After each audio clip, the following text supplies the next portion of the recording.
Slicing and dicing a barrage of oncoming objects has been a crowd favorite for mobile gaming for quite some time now. We've seen a mess of different staple titles, along with even more genre-specific knockoffs. Naturally, VR developers have attempted to ride in the wake of these goofy titles with subtly addicting gameplay. This takes us right into my review of Kingdom of Blades by Chestar Studios. Kingdom of Blades puts you in the front lines as you slash your way through the Three Kingdoms period of China. You'll face off against hordes of hurtling enemies as you cut your way to the top.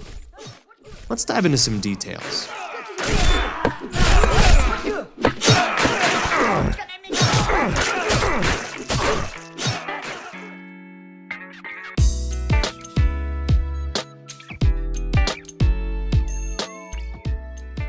Kingdom of Blades offers a familiar and simple gameplay style. Slicing through enemies is a bunch of fun. At the beginning of each level, you're able to select a power-up to help you along your journey.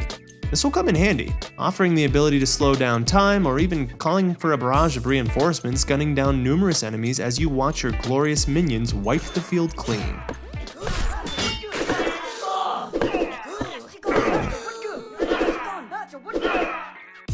The move controllers work great for this title, and the tracking seemed near perfect, which always makes for a good time. One of the things I really enjoyed about Kingdom of Blades was some of the subtle additions to your gameplay. From slicing a menu icon to upgrades, it's the little things that made Kingdom of Blades stand out. While earning enough gold to buy a new weapon took quite a bit longer than I'd like to admit, the reward was worth it, and the effect of each new weapon adds another layer to the gameplay. Armor enhancements is another great addition, offering a one-time use for additional defense for those hard-to-tackle challenges. On that note, it's worth mentioning that the campaign mode is fairly extensive, especially when considering the price. There's a lot to be played here, and if you're into such a game, then you might get a lot out of it.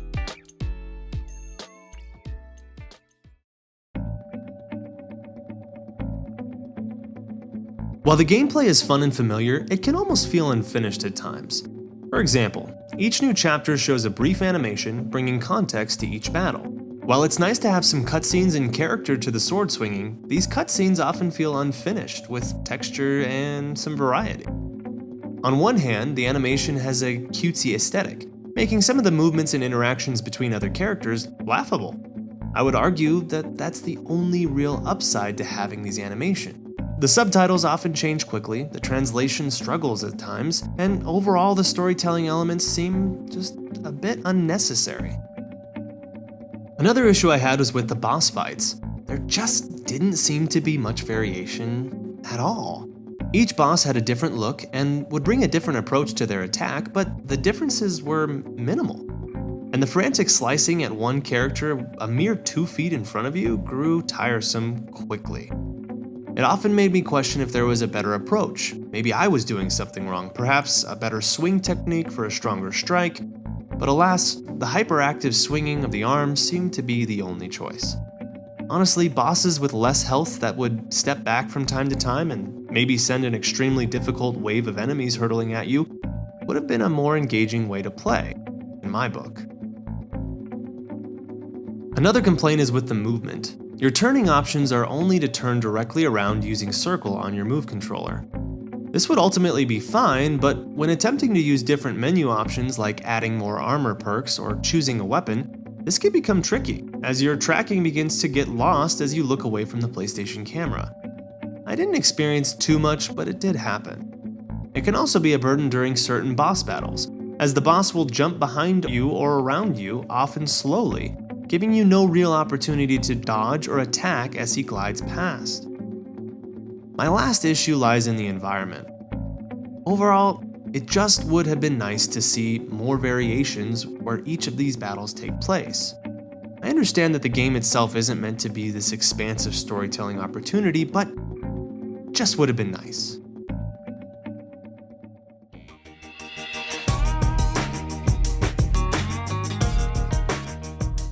Overall, this game looked fine.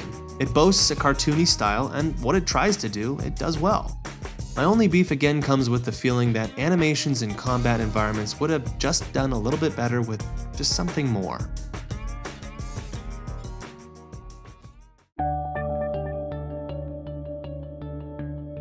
Alright, this one is tough, as I think I could go either way here. While I did enjoy playing Kingdom of Blades, I can't help but feel like the game was a mobile app to VR port, offering a short-sighted but still fun experience. It feels like a game that would be played in a passing 5 to 10 minutes, and the problem for me is, I never have such a small amount of time to simply jump into a headset, nor would I want to. Overall, it's not the VR experience of a lifetime, not by any means, but it certainly benefits from what VR brings to the table.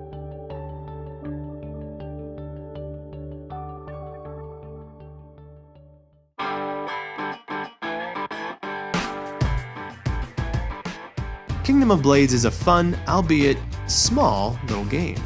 It's cute and well executed, and if you've enjoyed this kind of ninja-style game before, you're sure to enjoy this one. And let's be honest, you really can't beat that price.